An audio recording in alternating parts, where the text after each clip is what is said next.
Okay, so the great thing about the Money in the Bank is you always have that cash in. You can tease it in so many ways. You can have a guy come out.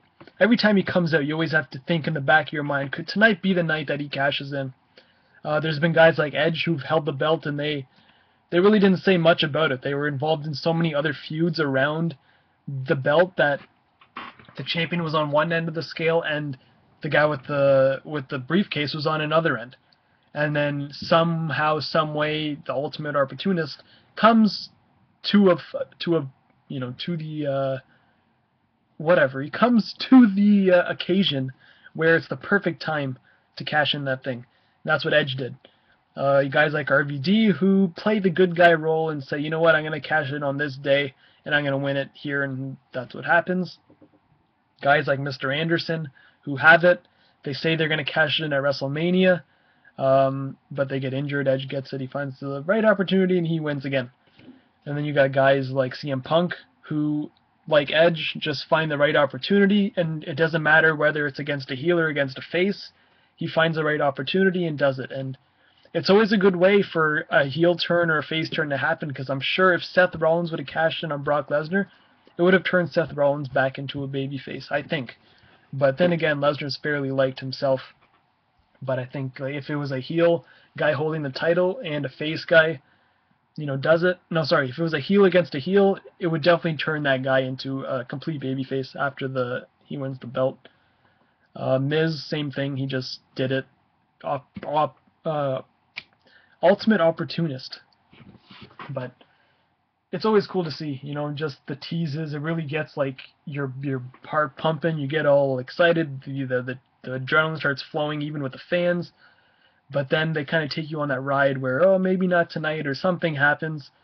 And Dolph Ziggler had the best one, and same with Daniel Bryan. Every time the champion would be down and out, everyone looks to the ramp with their cameras videotaping, because they want to see that whole thing happen and they want to capture that moment.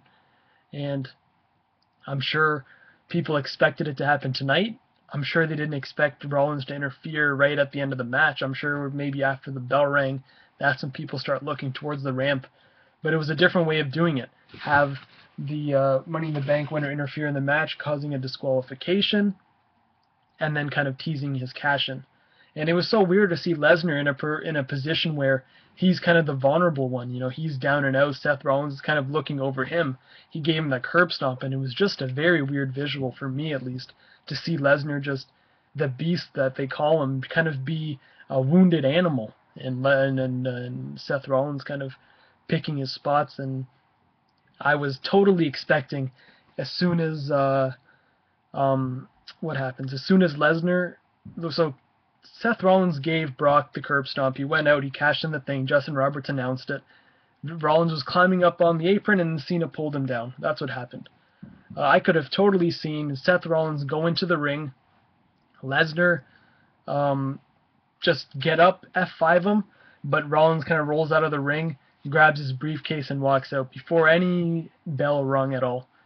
And that's what happened with Daniel Bryan and Mark Henry. You want to remember that cash in where Teddy Long says that Mark Henry was he's not medically cleared to compete, so that was kind of their way out of it, and have the whole cash in happen with the bell ringing and everything, but just that little loophole where the doctors didn't clear you. Yeah, it was just great to see just so many different ways, so many clever ways they can come up with for the guy to tease their cash in. So we'll see what happens tomorrow. I can fully see a Cena and Rollins match tomorrow, main eventing Raw, and then Cena gets his rematch at Hell in a Cell. And then obviously you got Ambrose and Rollins at Hell in a Cell also. So setting up for the next pay-per-view, it should be a good one, especially if they have those two matches that I just mentioned in the Cell. It could definitely be one of the best pay-per-views of the year. Since we're almost closing out the year, we only have a few months left. But that's all. I'll see you guys in the next video.